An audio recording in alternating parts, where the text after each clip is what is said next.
Hello, everybody, and welcome back to another episode. And today I have one of my dearest friends from on the other side of the world. I've got Lynnaire Johnston here today, and we are in for a treat because Lynnaire has been on the podcast before. I loved her so much. I had to have her come back on, and I'm already reserving you again and again and again, Lynnaire. So you're just going to be a regular for sure. So before we get stuck in and start talking about our topic, though, Lynnaire, just in case somebody doesn't know you, can you please tell people who you are and what you do, and then we'll get stuck in.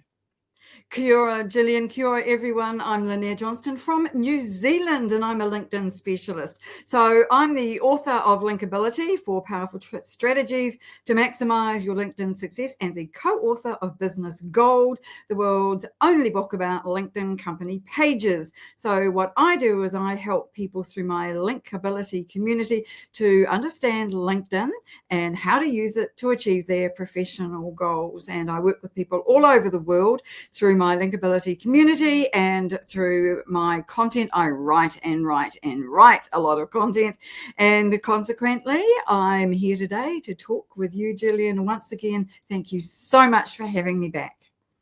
Wonderful, wonderful. And I love that you're in New Zealand, and it is on my bucket list to come see you one day, Lynnaire, because I really want to come to your part of the world. And I think it's so exciting. So the reason why we decided, or I decided, and I asked you back on the show today, is that you are the author, one of the co-authors of Business Gold. And you're busy as a bee. You and your co-author, Michelle J. Raymond, are now kind of going, okay, it's time to do a revision. And I think this is such a fabulous topic because this is something where, we write a book and, for some people it's one and done, and they do their book and they put it up there and they're done.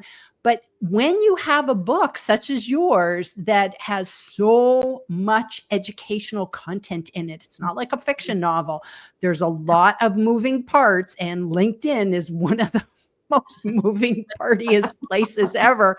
So it's tough. It's tough. So first of all, let's backtrack before we start talking about the revisions. I'd like to just, for anybody who is not aware of what Business Gold is, let's just go backtrack. So you've already gone edition 1 and edition 2, moving on to the 3rd revision at this point. But let's talk about why you guys even wrote the book in the first place. What's it about, and what's sort of the backstory? Sure. Well, once I'd finished my own book, Linkability, I was casting around for an idea for a new one. And I thought about doing something on company pages because there wasn't a book about it. And I realized, though, that I didn't know enough about them to be able to write a book about for myself. And so coincidentally, I heard Michelle J. Raymond on a podcast talking about LinkedIn company pages. So Michelle's in Sydney. I'm in New Zealand. I phoned her up and said, hey, and it was almost as literally as this, hey, we don't know each other, but would you like to write a book with me? And she, being the courageous person that she is, said yes. And so we worked together on the first one. It was a massive success. And so she was offered lots of opportunities to speak overseas at Social Media Marketing World and all kinds of other places. And in fact, at Uplift Live, like you were. And so the obvious thing was that we needed to write a second edition because people were saying, when's the second one coming out? So we've done the second one, which was great because we were able to have another launch party. And now we're on to the 3rd edition, which we hope to have out either around Christmas or early in the new year. Brilliant, brilliant. So let's talk about, why did you need to change it? Like what sort of is the impetus, like right now? Like, you did revision 2. How come you didn't leave it at that? Why are we needing to go on to a new edition? we've had that discussion, Michelle and I, should we go on and do a third edition? But the point to this really is, it's because it's the only book about company pages. We don't want people to have out-of-date information. And as you've already alluded to, LinkedIn is changing all the time, and company pages are no exception. Just last year, for instance, they introduced premium for company pages. That's the pay-to-play model. And so that's had an impact on company pages, as has the reduction in organic reach on posts on company pages. Consequently, we need to keep the book up to date as the authority on company pages, up to date, so that people know what they can do and what they can't, and what is the best practice for company pages, because it's changed. It has changed a lot, Gillian, since we first started. I believe it. I believe it. And, I liken it to like shoveling in a snowstorm. It's like, just when you think you got it, and it's just like, and, you have to just kind of go with, okay, we're, you, as much as you're going to work hard to update this, there could be changes the next week, the next month, whatever. So it's like, it's probably horrifying, but you just have to say, okay, we can only do from here to there. And, and then we'll get on to the next thing. So let's talk about the mechanics of, okay, you've identified a lot of stuff has changed. You talk about the premium things. Oh my gosh, like that's so big. The inboxes, like there's just so many different things that have changed on company pages. So what's the mechanics of, okay, you look at your book and you go, okay, I know we need to make changes. How do you do that? And especially when you're a team. So, you have a co-author, so it's not just you. So can you kind of, for the listeners, watchers, whatever, how do you do that? What's the process? Sure. So whether it's you on your own as an author or a duo like Michelle J. Raymond and I, the process is really the same. You go through it line by line, word by word, sentence by sentence, and image by image, because images are one of those things that you have to change as well. And so you look at it and you go, okay, well, where do we need to start with this? So we've got an introduction. So we can probably put the introduction last because we want to do the work on the book first. We'll come back and make changes to that last. So that's the first thing out of the way. We can just put that on the back burner. Chapter 1. Okay, what's in chapter 1? How do you set up a company page? What has changed in this? And we go through it step by step for all the information that we've added and go, okay, this is no longer correct, so we need to change that. Now, one of my other jobs when it's not writing books is to keep up with the new changes with company pages, with LinkedIn in general. And I rely a lot on our mutual friend, Kevin D. Turner, for this. And so we've got a list of the new features for company pages, and we've got a list of the existing ones. So it's a matter of going through the existing ones and say, yes, that's still the same, that's the same, no changes there. Oh, this has changed slightly, or the image on this has changed. We can find with that one. Go through what we've already got, and then we go look at the new changes and go, okay, what of these are important? What were changes that have stuck? Because a lot of changes that happen on LinkedIn, and you'll know this, are just them testing. And so we don't want to be putting in there that anything's about testing or anything's about glitches. We want the permanent changes to go in the book. So then we'll add those in the appropriate parts of the list of features that we're talking about, or wherever it might be. Because not all features are related to setting up a company page. They might be related to running a company page, or to be the admin of a company page. So we have to make sure that each of those changes goes into the relevant section of the book. Now, we're lucky, Gillian, the book isn't very long, and so it's relatively easy to find the different sections of where all the new information has to go. But it's as much about removing the old stuff as it is about adding the new material. Because if you leave the old stuff that's out of date, that no longer works, isn't a feature anymore, or is a paid feature when once it was free, then those are the things that need to be identified. So it is a word by word, line by line exercise. And in fact, you're really rewriting the book, even if you don't change all the words. I love that. I love that. And, you're really showing there's a lot of moving parts, because it's like you don't want to just say, okay, well, here's a new thing, we'll stick that in. It's like, well, what happened to the old thing? Or is the old thing still there? And like you said, there's changes and then the changes are gone. So you don't want to put in things that have been added and then just taken away. So that doesn't make Deleted. Yes, sense at all. exactly. I would think that in this instance, it's probably good that there's two of you, because you might, are you finding that there's things that like you catch and Michelle doesn't, or Michelle catches and you're like, oh, I didn't even think about that. Like, have you found you're coming at it with different eyes? Yes, and that's important, I think, in a book. And it's why, if you are writing a solo book, I think it's a very good idea to have an editor who can spot those things that you don't. And in effect, we have 3 sets of eyes on our book, and that's before they gets to the proofreader, because Michelle's partner, Lillian, also has an involvement on the organizational side of it. So while Michelle and I are both busy on trying to make sure all the content's right, she's all on the side of getting all the images organized and making sure those are relevant to the new topic or the update that we're talking about. So there's 3 people who are going through all of this, and I can't help but think that that gives you a better result in the longer term, because mistakes are much more likely to be picked up. And you need different sets of eyes, because as a writer, you know that your eye sees what it wants to see,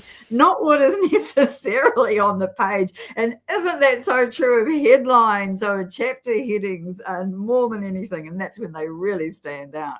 So the more you can check it, the better, I think, when it comes to this. And of course, AI's arrived since we did our last version of this. So we will, now we've not discussed this, so I'm not sure what Michelle will think about this, but we may put the final version through AI just to make sure that there are no mistakes. Because I as a professional writer, I loathe finding mistakes in work it's already out there. The audiences are reading it, and it's too late to change it. I mean, you can go back and change a LinkedIn post or a LinkedIn article. You can't change a book very easily anyway, once it's already out there. Absolutely. And, it's funny. I was talking with a client today about, using AI as a proofreader. And what's fabulous is that there's now actually, with some of the different programs, you can set what the default English is, like what dictionary. Oh, yeah. So it's like, you guys being from Australia and New Zealand, you are, I think if I'm correct, you kind of follow more of the UK, with the O and, color and all those kind of things, as opposed to American English. And so I think that's really good, because sometimes we can, there's those inconsistencies where, like you said, we're so used to, like, I use American English and Canadian English too, back and forth.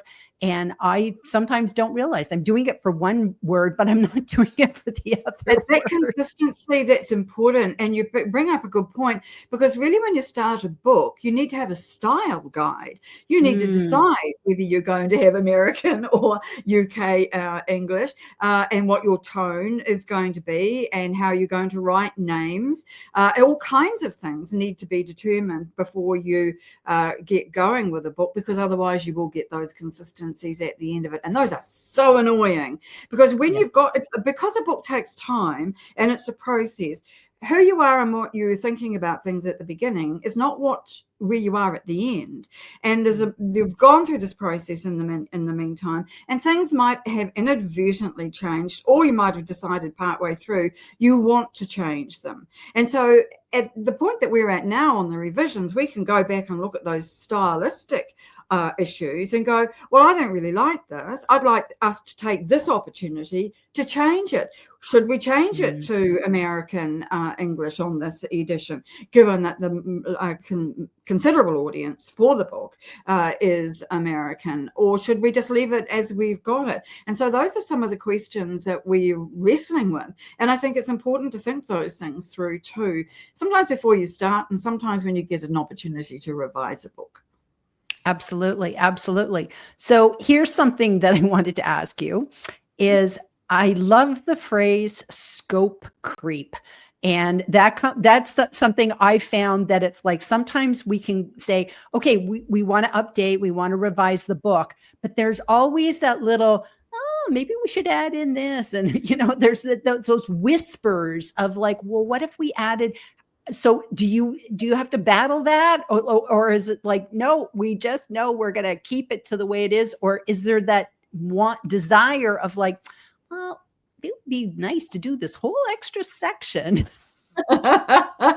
With us, it's a collaborative process. And so we get to talk about these things and make a decision together on which way we're going to go with something. Do we want to add it or do we not?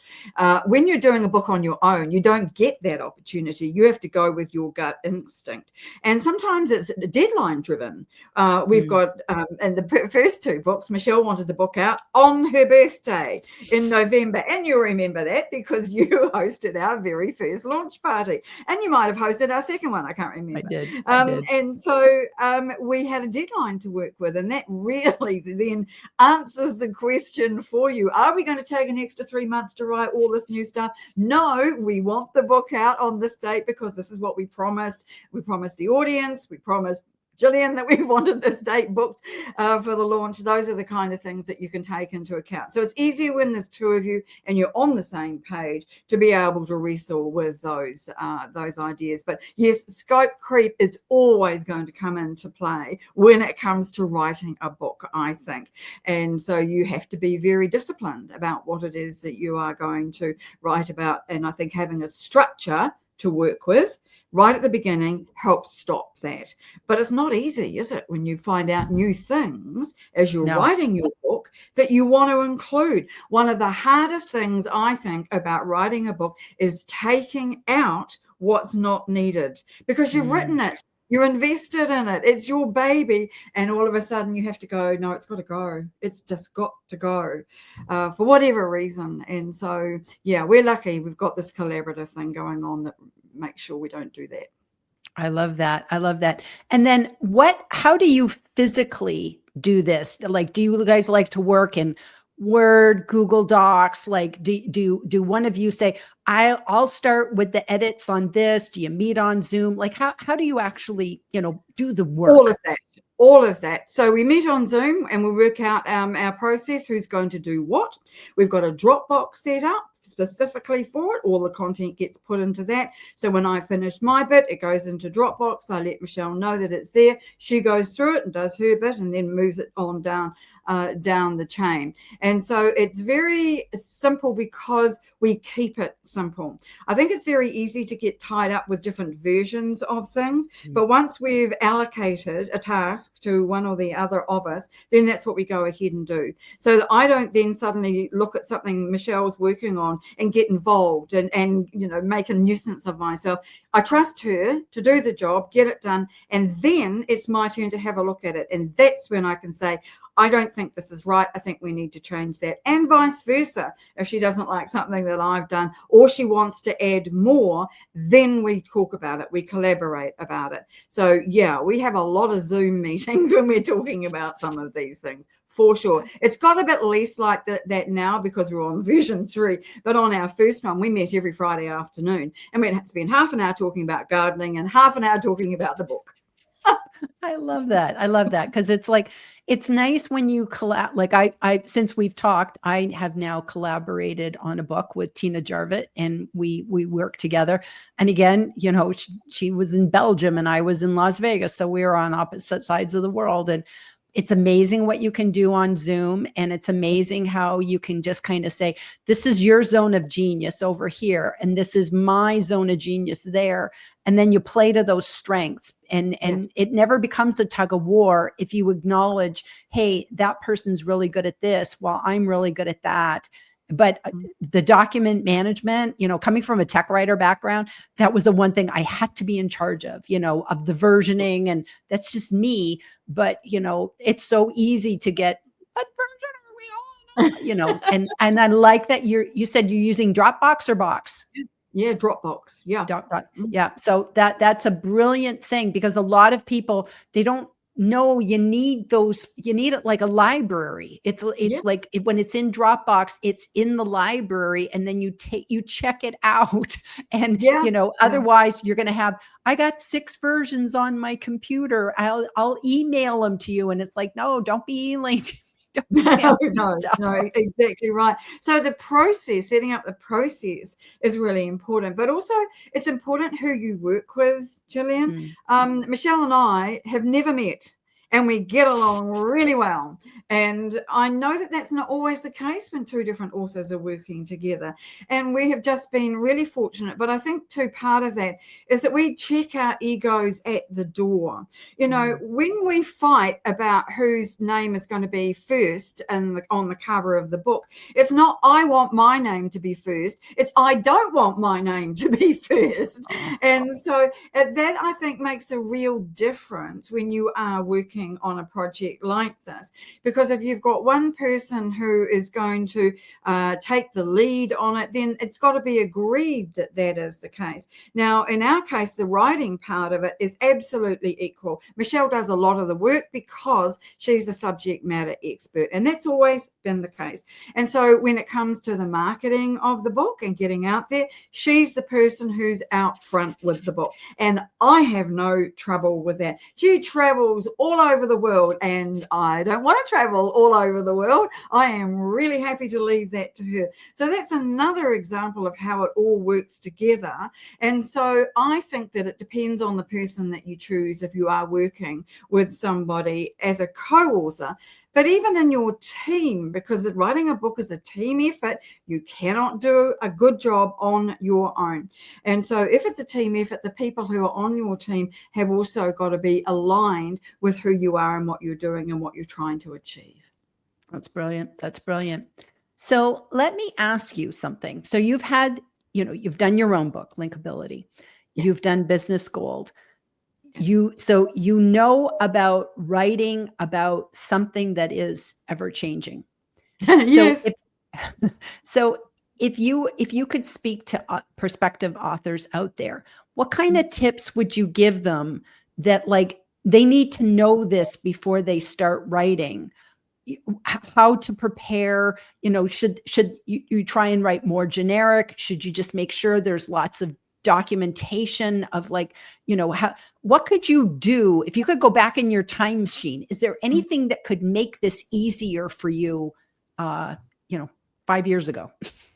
I would have started with the end in mind, Gillian, and the end is not a book. The end, that's a product, right? The end is what you want people to take away from your book. What is your goal? What is it that you hope is going to move the needle for people? And if you can do that and put yourself in their shoes, you will write a book that other people want to read. I think it's very easy for all of us to write a book that we want to write, but we need to be writing books that people want to read.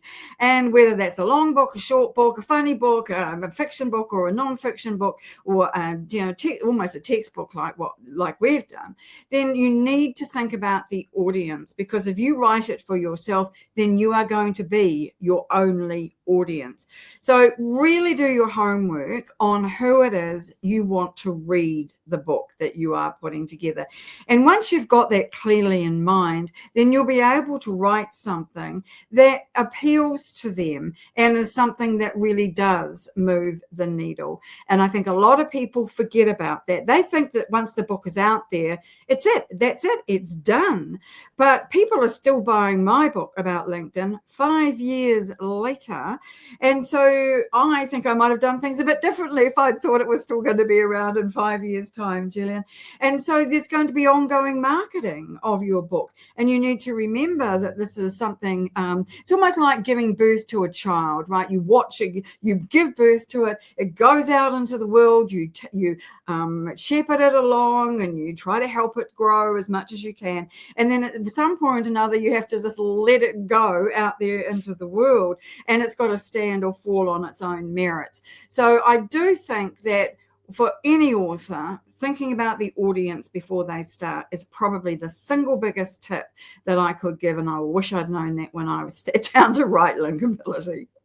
Yeah, I feel like I'm telling people that all the time because I think everyone makes the mistake of thinking, well, my book, I want everyone to read my book.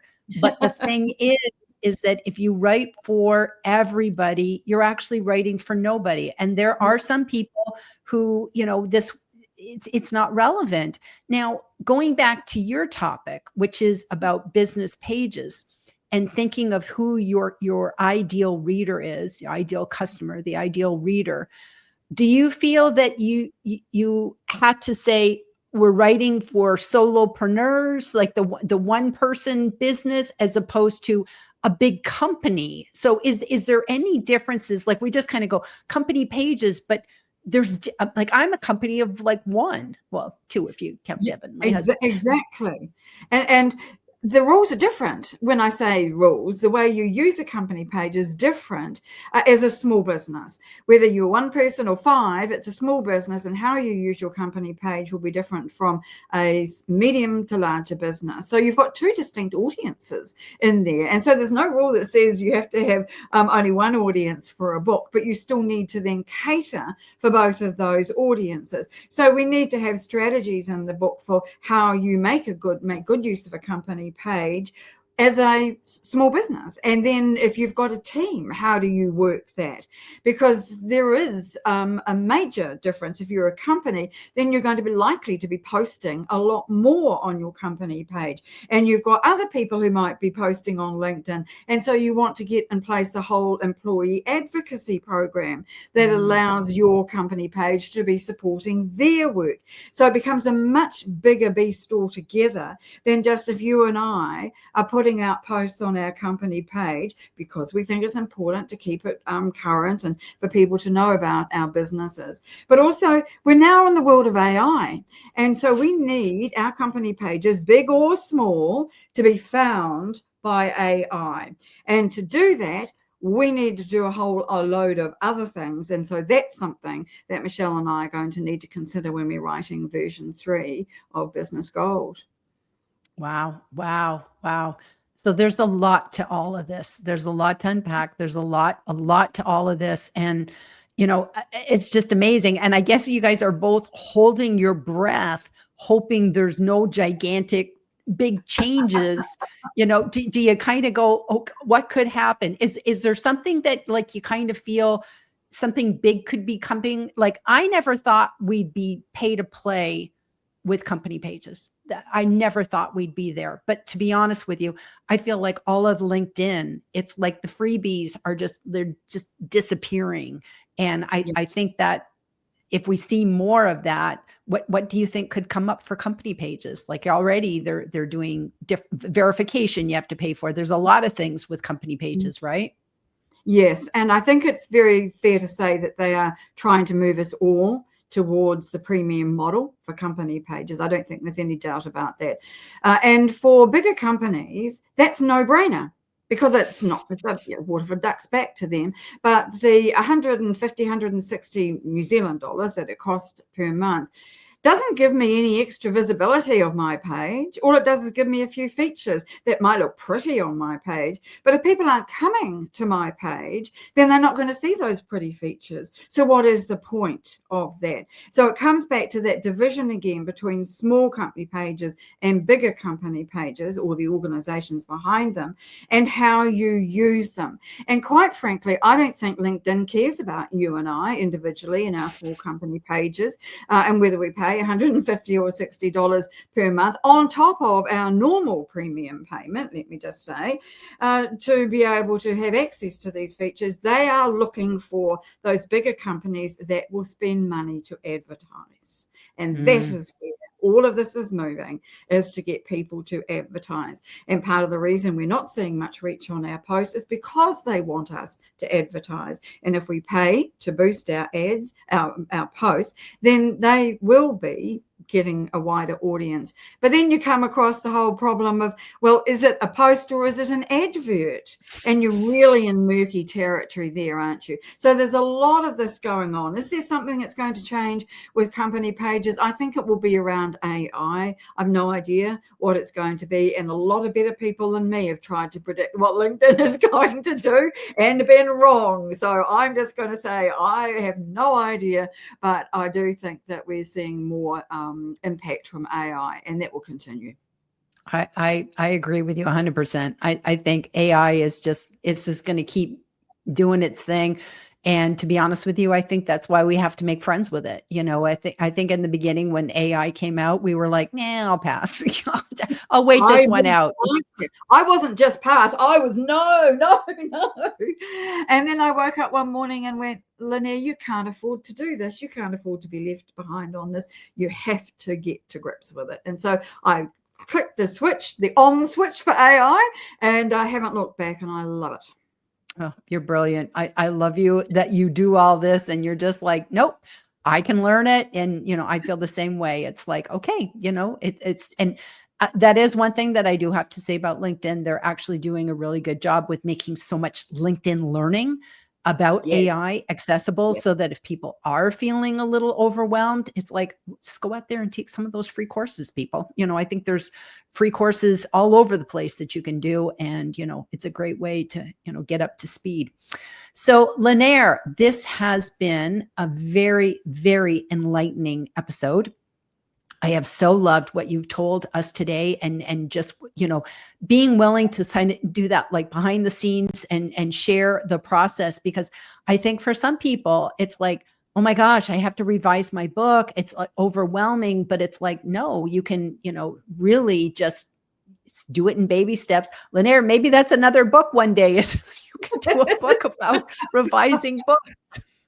I'll leave that to you. I'll leave that one. Okay. I'll put it in my series. I'll put it at the end of the series, and that'll be a good one. So Lynnaire, thank you for being here today. Thank you to everybody who is tuned in, and we will see you all next week. Okay. Bye, everybody.